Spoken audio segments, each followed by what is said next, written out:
Ghosts of Tottori, Chapter 3, Tottori. We were called to the city of Tottori, for which the prefecture had been named. A messenger who had sought Katashi for weeks sat before us to describe a shrine fallen under shadow, of people who disappeared, and a malevolent presence that settled over the holy place, poisoning the sacred ground and the community surrounding it. Katashi listened to the messenger without interruption, and when the tale came to an end, our leader asked no questions. He merely nodded that we would travel to his shrine. Since joining Katashi, I had performed many ceremonies guiding the spirits of loved ones to the next realm. Only twice had I performed the ceremony to remove a spirit or entity that had never been human. In both cases, the spirits had been small, more mischievous than malevolent. The downcast eyes and trembling voice of the messenger spoke of a presence that was not small and much more dangerous. 3 days later, we stood before an ancient torii gate, its vermilion pillars stark against the gray sky. A shiver of anticipation ran through me as the local people gathered, whispers of a shrine-bound yokai flitting through the crowd, as if carried by tiny birds. As leader, it was now Katashi's duty to assess and address this disturbance with precision and reverence. We were led down the gravel path that led to the troubled sanctuary, a trio bound by purpose. The air was thick with the scent of incense and pine, a testament to centuries of prayers and offerings. Yet beneath the familiar fragrance lurked an undercurrent of something amiss, a chill of malice, disrupting the serenity of the grounds. At the entrance to the shrine, I paused, allowing the weight of responsibility to settle upon my shoulders like the folds of the ceremonial kimono that brushed softly against my ankles. The villages we normally attended were desperate when we arrived. Exhausted, but not in fear for their lives. The people that gathered around us now were consumed by raw terror. Ancient stone lanterns lined the pathway, but the light they normally would cast had been extinguished, making for an uneasy gloom. Tradition dictated respect for all spirits, yet the task ahead required discernment. Not every entity respected the balance of nature. I focused on the details of my surroundings, the slight rustle of leaves, the unevenness of the stone steps worn by time, the faintest echo of a displaced emotion. These were the foundations that would ground me as we began the search for the truth of the yokai's nature. We gathered at the threshold of the main hall, the heart of the shrine where the presence of the yokai was said to be strongest. Here, the investigation would be centered, drawing from the well of knowledge passed down through generations. Yokai were diverse, each with its unique manifestations and lore, and misidentification could prove disastrous. Katashi, with his understanding of ethereal energies, extended his own spirit into the unseen, searching for the subtle disturbances that betrayed the yokai's identity. Haru closed his eyes to listen intently for whispers of the spirit world. I stood poised, letting echoes float through my thoughts as I searched for symbols and names. With unwavering calm, I allowed the images to coalesce. The air within the shrine was cool and still, the silence punctuated only by the occasional creak of old wood. I allowed the essence of the place to seep into my consciousness, a tapestry of history, belief, and the unspoken fears of those who had called for us. Our first task was to uncover the nature of the yokai that disrupted this sacred space. With deliberate steps, we walked slowly into the dim light of the inner sanctuary, our resolve firm and our methods grounded in the ritual that had long governed our interactions with the unseen. In the quiet of my mind, I searched for signs that would reveal the truth of the yokai lurking within these hallowed grounds, the first step in restoring harmony to Tottori's spiritual landscape. As we moved through the shadowed corridors, each step seemed more difficult, as if some force heavily resisted us, pressing us against the silence that hung in the air. The atmosphere was foreboding with a darkness that suggested a presence far greater than any spirit I had previously encountered. It was one thing to read about formidable yokai in ancient texts, but to stand on the cusp of facing one was another matter entirely. The evidence of its strength was marked by the palpable tension that enveloped everything within these walls. The yokai's power lay in the unseen, in the way it seemed to command the very air we breathed, making it dense and difficult to draw into our lungs. As we neared the heart of the shrine, where the yokai's spirit was strongest, I noted the small tokens left behind by those who had come before us. Offerings of rice, salt, and sake, untouched and covered in a fine layer of dust. They were silent testimonies to the hope and reverence of the people, now overshadowed by the void left behind by those who had disappeared. The atmosphere threatened to suffocate me, and I had to stop, pushing back with the thought that this ancient place of worship was not a home for yokai.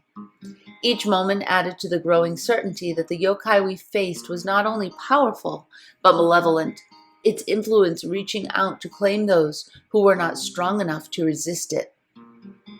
Lives had been interrupted here, spirited away without a trace, leaving behind families fractured by loss and communities shrouded in dread. I looked to Katashi, and his expression was carved from stone, a look I well knew meant that the cries for help from these people would not go unanswered. I paused to gather my thoughts, acknowledging the weight of the force that settled upon me and pushed it away until I had regained my breath. The ceremony we were about to conduct needed to be executed with precision, more than ever before, invoking a blend of tradition and intuition that would peel back the layers of mystery surrounding this yokai. I focused on the preparation, laying out ceremonial stones, cloth, brushes, and ink with practiced hands. Each item was carefully selected for its role in this ritual, the creation of panels to communicate and coax forth the elusive spirit. This was far beyond a matter of protocol. It was a dance with the unknown, a negotiation with forces beyond the realm of human understanding.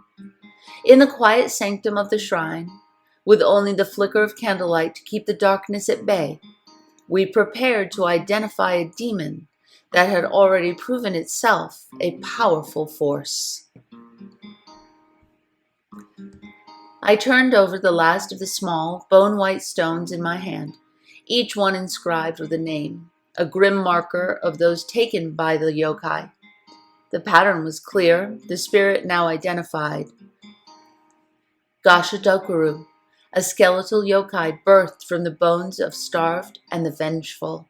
This terror now roamed these grounds, its spectral form an assemblage of countless lost souls as it hungered insatiably for the living.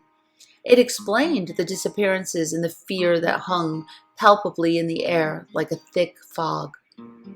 The Gashadokuru was notorious not just for its strength, but for being cunning, undetectable to the eye until it chose to strike.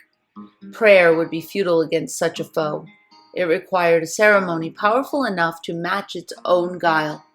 I contemplated the sullen shadows, dark as the color of aged ink, as Katashi contemplated our course of action.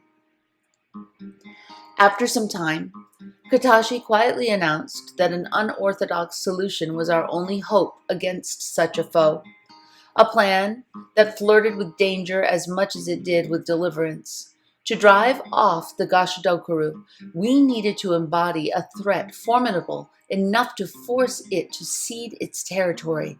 The fearsome Oni, demons of lore known for their ruthlessness and territoriality, were that powerful. And if the Gashadokuru could be convinced that these formidable spirits sought to claim the shrine, it might abandon its hunting ground to avoid confrontation. This ceremony hinged on more than pure intent. It necessitated the creation of an atmosphere so convincing that it would permeate the very essence of belief.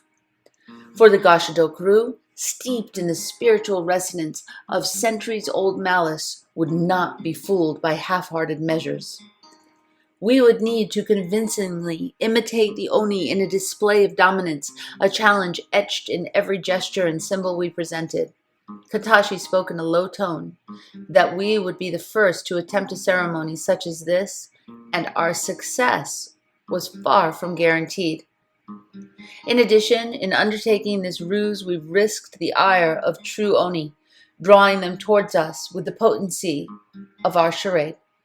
Yet the stakes were too high to hesitate, and the plight of the living too urgent to ignore.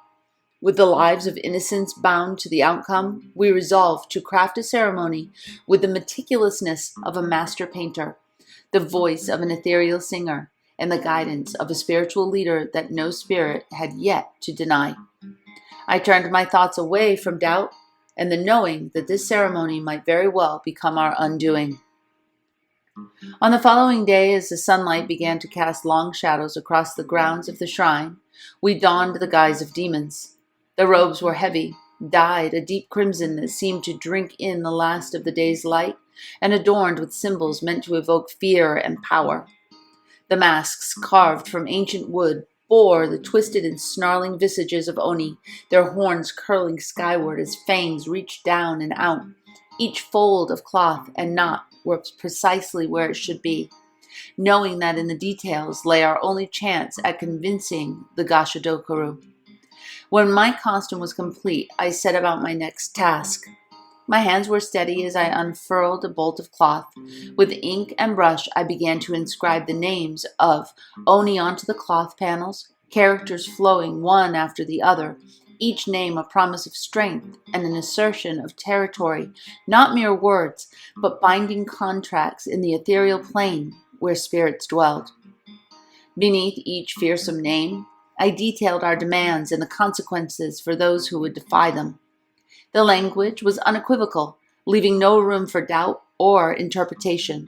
It spoke of obliteration and subjugation, the inherent violence of nature bound into syllables. These panels would serve as both warning and challenge, confronting the skeletal demon with a reality it must accept or flee from. The threats they depicted were not just of physical violence, but of spiritual dominance, an unyielding force that would brook no competition. They were crafted to resonate with the primal instincts of the yokai, to stir unease in even the most malevolent of entities. As each panel was completed, Katashi and Haru moved to place them around the room, leaving no mistake or doubt that the Oni now claimed it for their own. The last panels announced the coming of the Oni, and Katashi hung these like curtains that we would enter through when the Gashadokuru arrived. As the time for the ceremony drew near, the air around us grew thick with anticipation.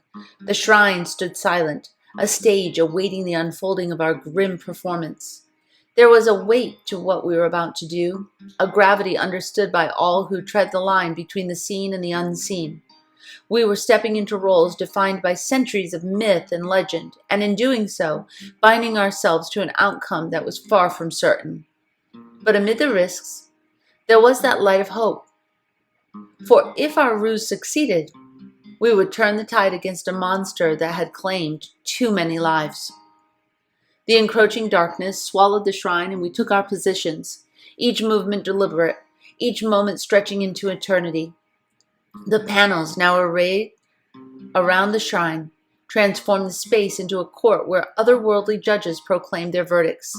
The time had come to face the Gashadokuru, to become the very demons we sought to emulate, to cast out darkness with a deeper darkness still. Cloaked in the guise of Oni, I felt the weight of the mask on my face and the unfamiliar texture of the robes against my skin.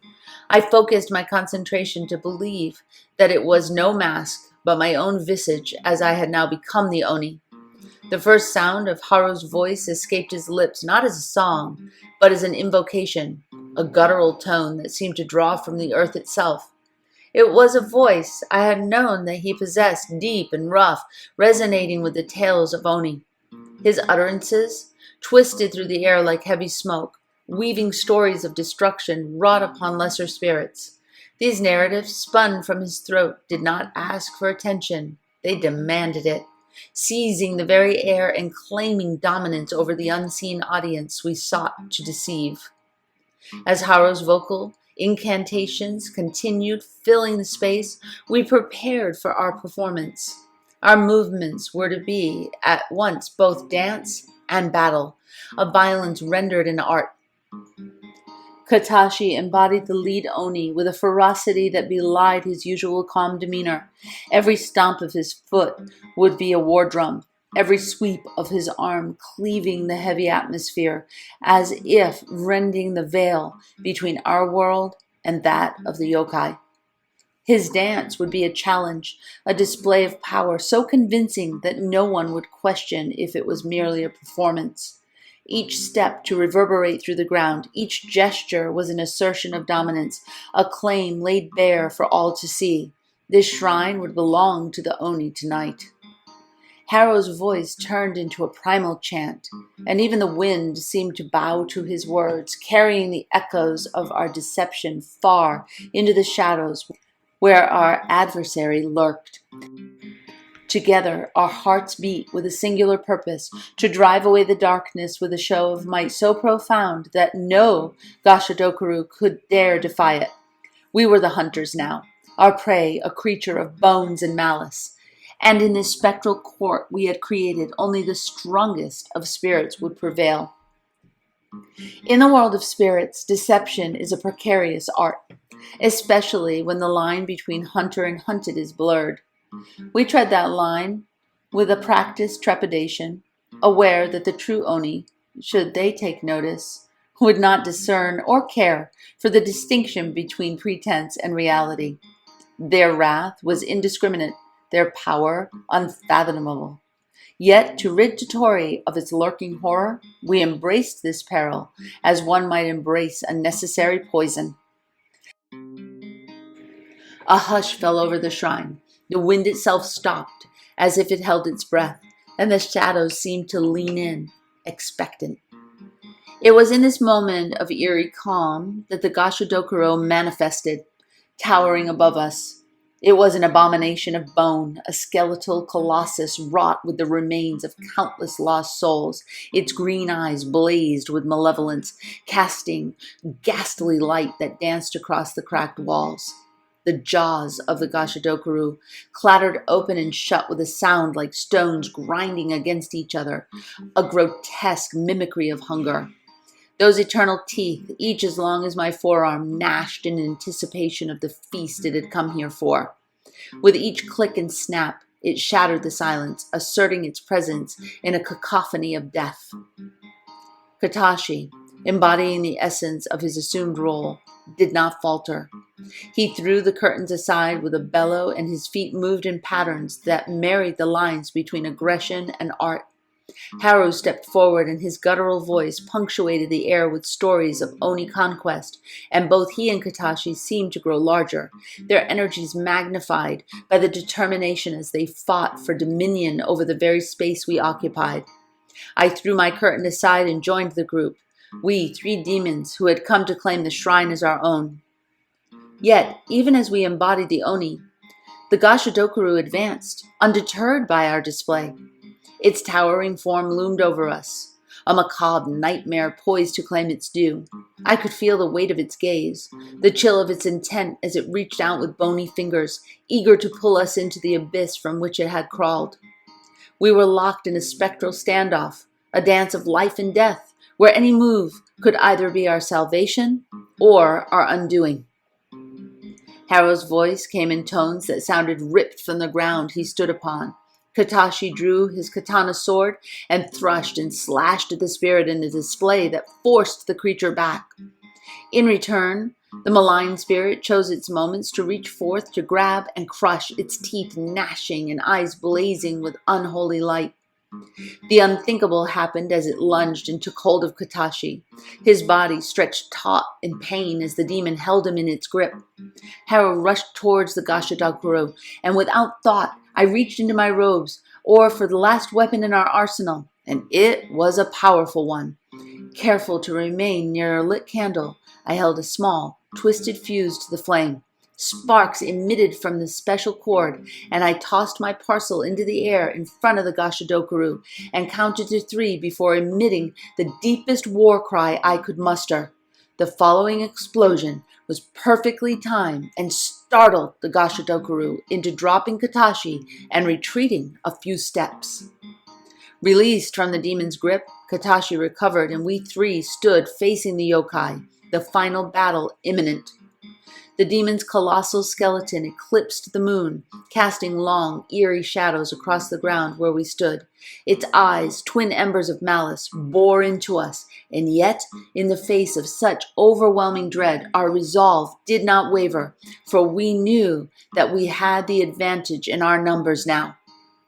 I lit another fuse and tossed it forward to explode in sparks and smoke. Katashi advanced with a command so deep it rumbled, his silhouette appearing to swell, a projection of indomitable will, wrapping around him like armor.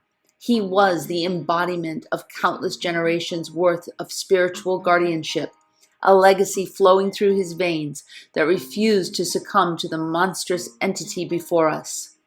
The air around the Gashadokuru began to quiver, a subtle distortion at first that quickly grew into a tempestuous shimmer. The yokai's presence seemed to warp the very fabric of reality, radiating a power that should have been beyond any mortal's capacity to withstand. Yet stand we did, unyielding figures against the tide of chaos. The confrontation reached its zenith when the sheer force of Katashi's commands drove the Gashadokuru back and green light ignited along the Gashadokuru's vast, osseous frame. Tiny flames at first, it grew voraciously, greedily consuming the creature from within. As the malign spirit had been trapped in battle with us, it had not fed, and the yokai's own malevolence had turned against it, a ravenous, self-devouring fire that left no room for escape. Flames engulfed the skeletal form, casting a hellish glow over the shrine. The crackling inferno reflected in my eyes, and there was nothing orderly about this conflagration, nothing controlled. It was raw, unbridled destruction. When at last the vision of bones crumbled into ash, leaving behind only the charred remains of the defeated Gashadokuru, it became clear that the victory was ours. But it had come at a grave cost. The shrine, once a hallowed place of tranquility, was now wreathed in flame, its wooden structures burning with the final revenge of the yokai. For many hours, the local people doused the flames with buckets of water, but as dawn crept over the horizon, it was clear that the shrine would have to be rebuilt. We had saved lives, yes. The disappearances would cease. The terror that had gripped the Tottori shrine would fade into memory. But the loss of part of the shrine was a wound upon the cultural tapestry of the city, a scar that would not soon heal. Not a scene of triumph, but one of ambivalence. We had banished the darkness, but at a heavy cost. In the aftermath, standing amidst the smoldering remains, I also could see the toll etched onto Katashi's face. His strength had held in battle, but it had been drained, leaving him as much a victim of this battle as the shrine itself. His labored breathing and slump of his shoulders spoke more than words of the sacrifice he had made while in the Gashadokuru's grip. We departed the shrine to rest and heal, and did so with the thanks of a community. But I reflected on the nature of our calling, of the delicate balance between the worlds of the living and the spirits, and of the price that must sometimes be paid to maintain it. It was a sobering reminder that even in victory there can be loss, a truth as old as the ceremonies I had dedicated my life to preserving.